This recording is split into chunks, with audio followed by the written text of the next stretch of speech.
A sala de cirurgia estava preparada. Salvar o homem que a abandonou grávida significava confessar ao marido um segredo enterrado há 18 anos, e nenhuma escolha terminaria sem traição. Se você gosta de histórias intensas, onde sentimentos enfrentam limites reais, inscreva-se no canal Romances de Plantão. A lâmina deslizou pelo tecido cerebral com a delicadeza de quem esculpe cristal. Dora. Renata Figueiredo não piscava quando operava. Seus olhos castanhos fixos no campo cirúrgico possuíam a mesma frieza metálica dos instrumentos que suas mãos comandavam. Aspirador, murmurou ela, e a enfermeira instrumentadora antecipou o movimento. 18 anos de neurocirurgia haviam transformado Renata numa espécie de autômato de precisão quase robótica. Não havia espaço para tremor quando se navegava entre hemisférios cerebrais. Ela construíra uma reputação à base de resultados inquestionáveis, e a cada cirurgia bem-sucedida recuperava a ilusão de controle absoluto sobre o caos. O interfone ecoou. Doutora Renata, emergência traumática chegando. TCE severo. O doutor Figueiredo solicita sua presença.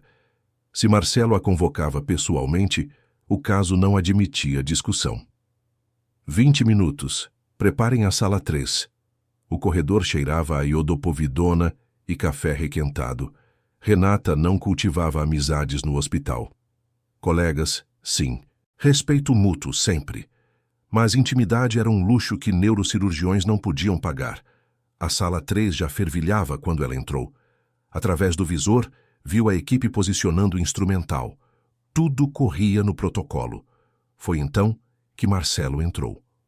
Dr. Marcelo Figueiredo tinha 52 anos e o porte de quem nascera para vestir jaleco branco. Ele fundara o Instituto Neurológico Figueiredo 2 décadas atrás e 15 anos atrás transformara Renata de residente brilhante em esposa. Renata, ele a cumprimentou. Havia algo tenso no tom. O paciente da emergência? Marcelo hesitou, e ele nunca hesitava. Precisamos conversar antes de você entrar naquela sala. Preciso que você se afaste deste caso. Afastar? Você acabou de me chamar. O paciente, o nome dele é Pietro Salles. Renata sentiu o chão oscilar, mas sua expressão não mudou. Não conheço esse nome, mentiu ela. Renata. Ele estudou medicina com você. Mesma turma. Vi o nome na ficha e conferi o histórico. Isso foi há 20 anos. Mal lembro dos rostos. Vínculo emocional prévio é contraindicação cirúrgica. Protocolo de conflito de interesse. Página 47 do nosso próprio manual. Ele estava usando as regras dela contra ela mesma. Dr. Mendes assume assim que terminar. Você pode acompanhar como consultora, mas não como cirurgiã principal. Renata olhou através do visor. A maca vazia. Os instrumentos alinhados. Aquele círculo de luz estava prestes a iluminar o único erro que ela nunca conseguira corrigir. Quanto tempo até ele chegar? 5 minutos. Hematoma subdural agudo em expansão. Janela de 40 minutos antes de herniação irreversível. Dr. Mendes ainda tem quanto tempo na pediátrica? 1 hora no mínimo. Então o paciente vai morrer. Mendes é competente. Mendes é competente em craniotomias eletivas. Hematoma subdural agudo exige técnica de urgência que ele praticou 3 vezes na vida. Eu pratiquei 300. 40 minutos, Marcelo. Você disse. A pergunta silenciosa pairou entre eles. Até onde você vai para proteger o protocolo? Mas Renata sabia que a pergunta verdadeira era outra. Até onde ela iria para salvar o homem que a destruíra 18 anos atrás? A maca atravessou as portas quando Renata viu o corpo de Pietro Salles pela primeira vez em 18 anos. Inconsciente, entubado, mas era ele. O corte da mandíbula, a cicatriz acima da sobrancelha, presente de um jogo de futebol na faculdade.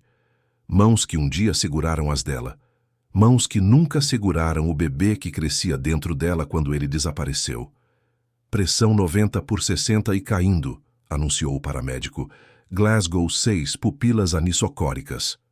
Tomografia? Dr. Mendes surgiu ao lado dela. Hematoma subdural direito, 8 milímetros, desvio de linha média. respondeu o residente. Janela terapêutica estimada em 35 minutos. Mendes analisou as imagens e seu rosto empalideceu. Era a expressão de quem percebeu que o caso ultrapassava suas habilidades. Vou precisar de suporte. Você tem suporte. Marcelo surgiu atrás de Renata. Doutora Figueiredo acompanha como consultora, mas você é o cirurgião principal, está claro? Mendes assentiu, mas seus olhos buscaram os de Renata. Me ajude. Você teria coragem de arriscar tudo, sua carreira, seu casamento, para salvar alguém que te abandonou no momento mais difícil da sua vida? Doutora Figueiredo, você não precisa entrar. Marcelo tocou seu cotovelo. Posso chamar Dr. Alvarenga. Ele chega em 20 minutos. 20 minutos que Pietro não tinha. Vou entrar como consultora. Protocolo permite. Renata entrou na sala. O cheiro de iodopovidona era mais forte ali dentro. Ela se posicionou ao lado de Mendes, que já fazia a marcação craniana. Craniotomia frontotemporal direita. Acesso padrão. Renata observou as mãos dele, firmes, mas não tanto quanto deveriam. Ele seria apenas adequado. E adequado mataria Pietro Salles. Posicionamento da cabeça precisa rotar mais 15 graus. A primeira incisão cortou o couro cabeludo. Sangue brotou. Mendes controlou com cautério, o cheiro de carne queimada invadindo o ar. Quando a broca tocou o osso, Mendes fez os orifícios de trepanação. Sua testa brilhava com suor. Trabalhava com cuidado excessivo, cada movimento lento demais. 22 minutos desde a admissão. 13 minutos restantes. Foi quando Pietro se moveu. Apenas um tremor, mas suficiente para fazer a serra desviar 2 milímetros. Pare! Renata comandou. Mendes congelou. A serra desviou. Você tocou a dura mater. Uma gota de líquor escapava. Se continuar, vai lacerar o seio sagital. Mendes recuou, as mãos visivelmente trêmulas. Ele olhou para Renata. Ambos conheciam a verdade. Ele não conseguiria terminar sem matar Pietro. A voz de Marcelo cortou pelo interfone. Doutor Mendes, qual o status? Silêncio. Renata olhou para o rosto inconsciente de Pietro. 18 anos atrás, aquele rosto sumira sem explicação. Ele a deixara sozinha com uma gravidez e uma decisão que nenhuma estudante deveria tomar sozinha. Ela abortara numa clínica clandestina. Sozinha. Nunca contara a ninguém. Renata estendeu a mão. Me dê a serra. Era a neurocirurgiã assumindo o comando. Era a mulher escolhendo salvar o homem que a destruíra. Mendes olhou para a mão estendida, depois para o interfone. Por 3 segundos, a sala se transformou num tribunal silencioso. Doutora Figueiredo... A serra, Dr. Mendes. Temos 11 minutos. A enfermeira instrumentadora depositou a gigle na palma de Renata. Mendes recuou, dividido entre alívio e humilhação. Dr. Mendes, a voz de Marcelo ecoou. Doutora, Figueiredo assumiu o procedimento. Laceração incipiente de dura mater. Decisão técnica. O silêncio que se seguiu foi denso. Renata não esperou. Seus dedos deslizaram a serra pelo trajeto correto, contornando a vulnerabilidade com precisão de quem conhecia a anatomia craniana como artista conhece cores. O som do metal cortando o osso era música familiar. A janela craniana se soltou. Renata expôs a dura mater tensa e azulada, sinal de pressão intracraniana aumentada. Bisturi número 15. A incisão foi delicada. Sangue escuro jorrou liberado da prisão. Renata aspirou com movimentos econômicos, expondo a superfície cerebral. O lobo temporal estava comprimido, mas viável. Ainda salvável, pensou ela. Pressão intracraniana caindo, anunciou o anestesista. Boa resposta. Renata trabalhou em silêncio, removendo coágulos, cauterizando vasos, irrigando a cavidade. Suas mãos se moviam com autonomia própria, 18 anos de treino transformado em instinto. Mas, numa fração de segundo, seus olhos se desviaram para o rosto de Pietro. Ele teria ficado se soubesse? Doutora Figueiredo. A voz de Marcelo não veio pelo interfone. Veio da porta. Renata ergueu os olhos. Marcelo estava parado na soleira, sem paramentação, braços cruzados. Seu rosto tinha aquela expressão controlada, a máscara do diretor antes de decisões irreversíveis. Continue o procedimento, mas assim que terminar, você e eu vamos conversar na minha sala. Sem exceções. Não era pedido. Era convocação. Renata voltou ao campo cirúrgico. Suas mãos não tremeram. Não podiam tremer. O procedimento continuou com eficiência brutal.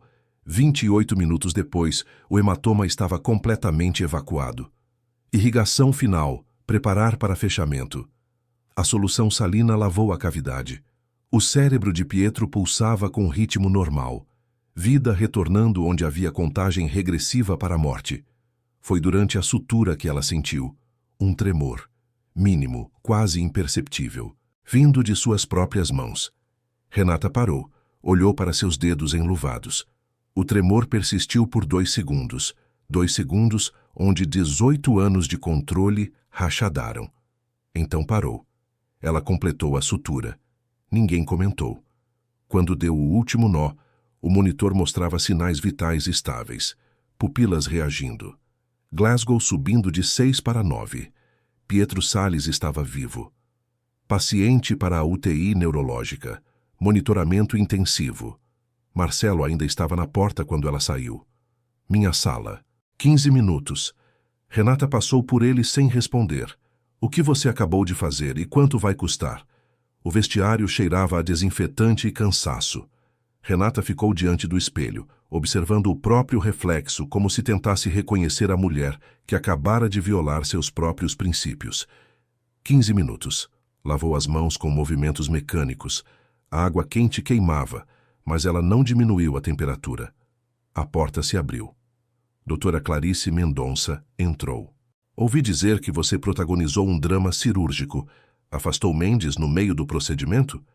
Assumiu o caso por necessidade técnica. É assim que estamos chamando agora. Clarice fechou o armário.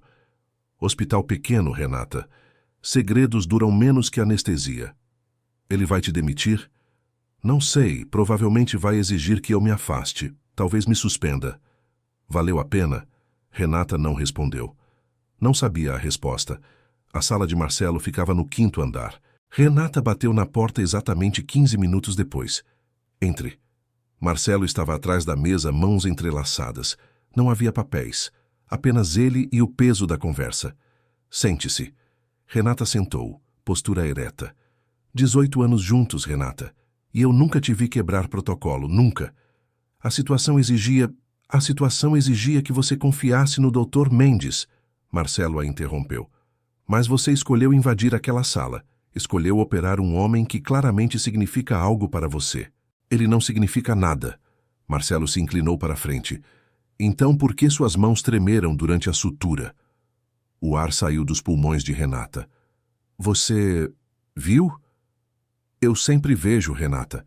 15 anos me ensinaram a ler você como prontuário médico. Silêncio denso. Quem é Pietro Salles? E não me diga que é apenas ex-colega de faculdade. Renata sentiu a encruzilhada. Podia mentir ou falar a verdade e assistir 18 anos desmoronarem. Até onde você está disposta a ir para proteger um passado que nunca curou?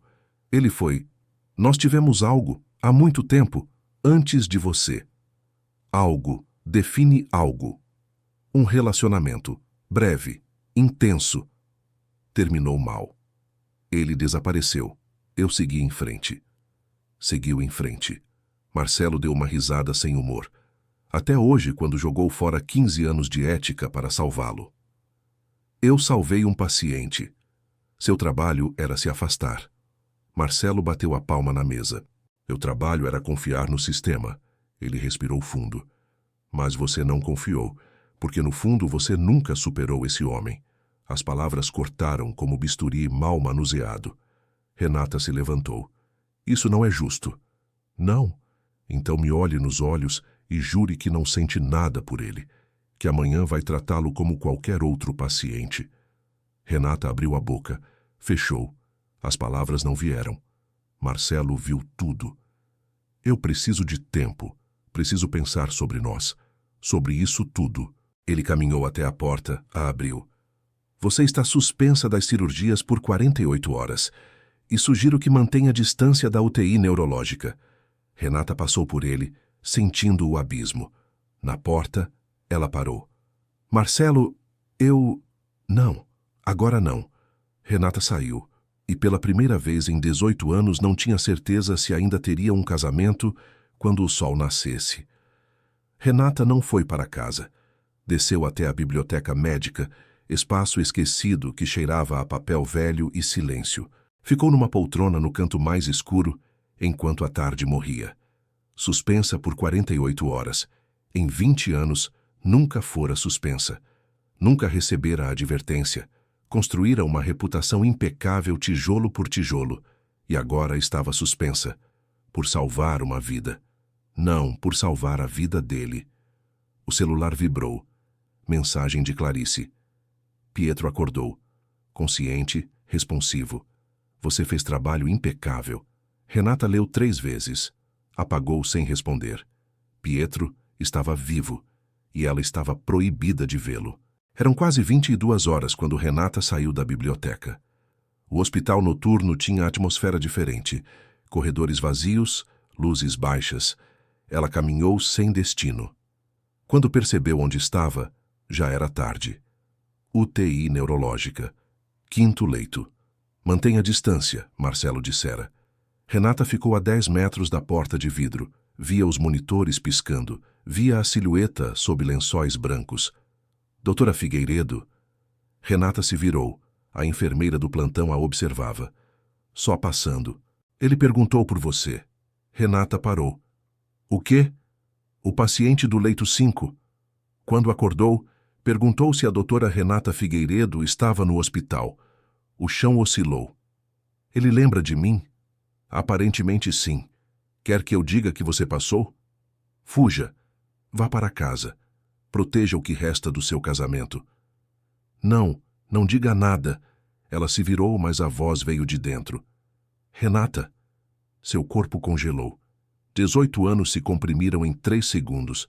E então, contra todo bom senso, Renata se virou. Pietro estava sentado no leito, a cabeça enfaixada, os olhos fixos nela através do vidro. A enfermeira abriu a porta. 5 minutos. É tudo que posso te dar. Renata entrou. O quarto cheirava antisséptico. Os monitores cantavam melodias eletrônicas.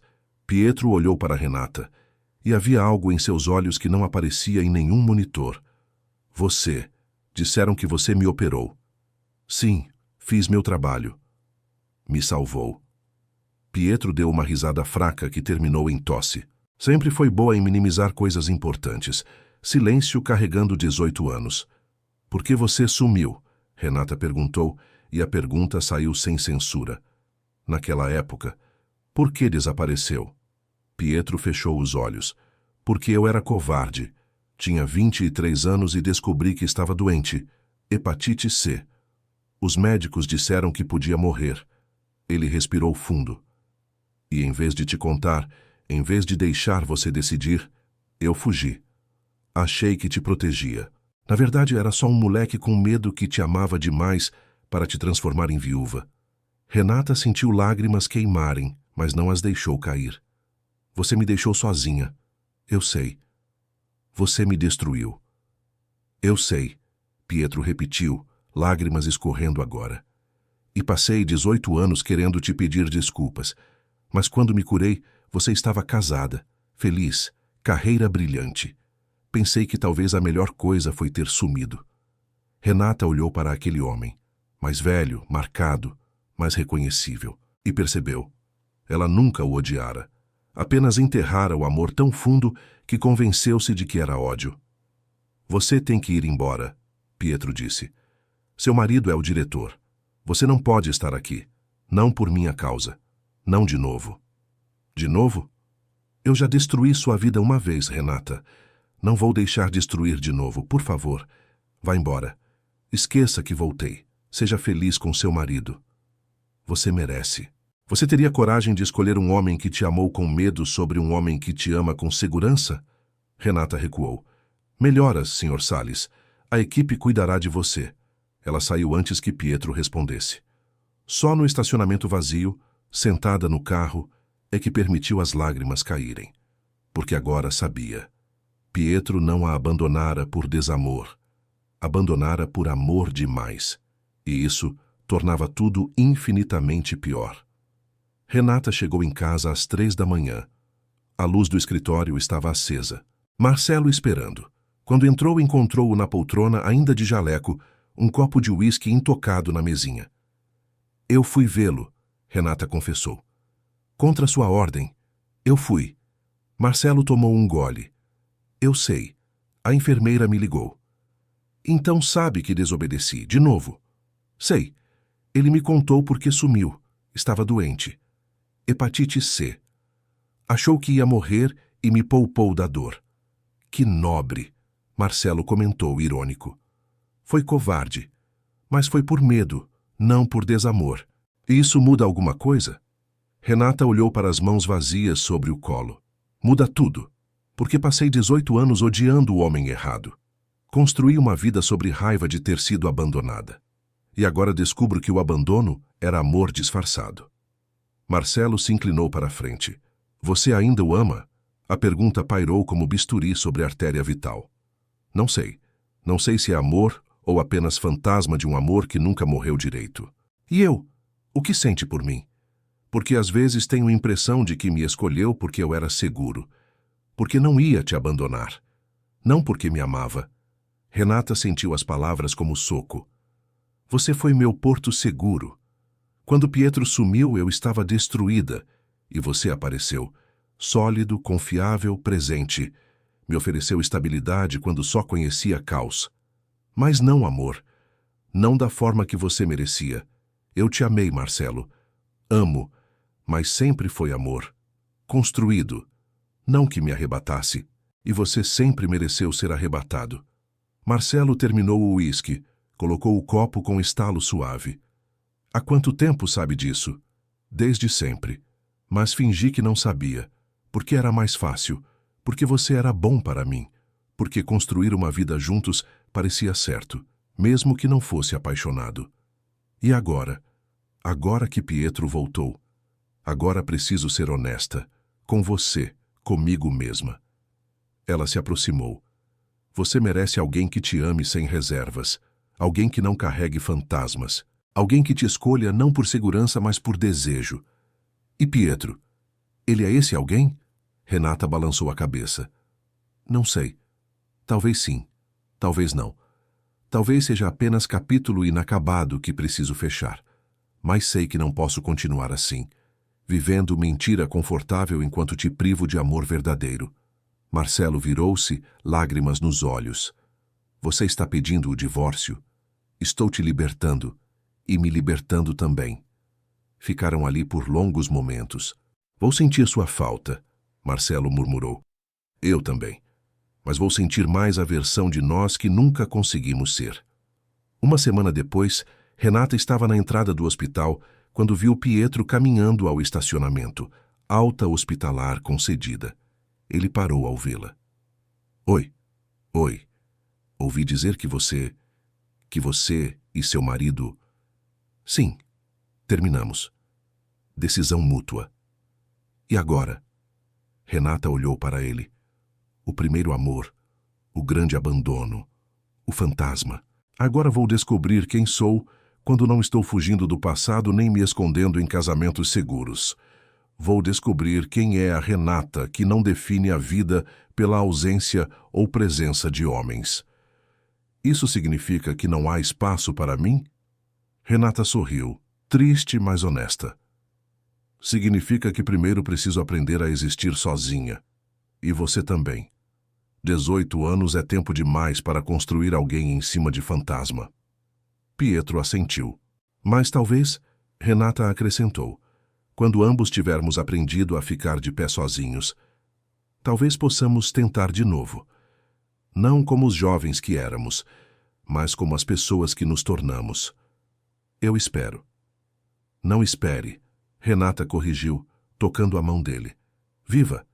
E se nossos caminhos se cruzarem de novo quando estivermos prontos, saberemos. Ela se afastou, subindo os degraus do hospital onde salvara uma vida, quebrara seu casamento e, finalmente, talvez, encontrado coragem de salvar a si mesma.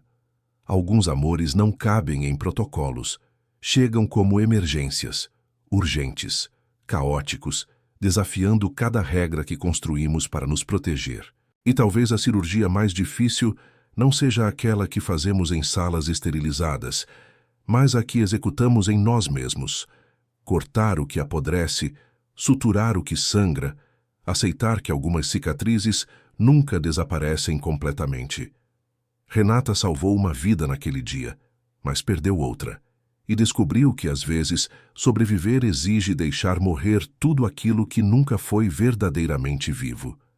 Se essa história tocou você de alguma forma, deixe aqui nos comentários a palavra recomeço. Vou ler cada um e responder pessoalmente. Sua história também importa. Se inscreva no canal e ative o sininho para não perder nenhuma história que vai fazer você refletir sobre amor, escolhas e os limites que enfrentamos quando o coração e a razão entram em conflito. Toda semana, novos dilemas te esperam. Até o próximo plantão.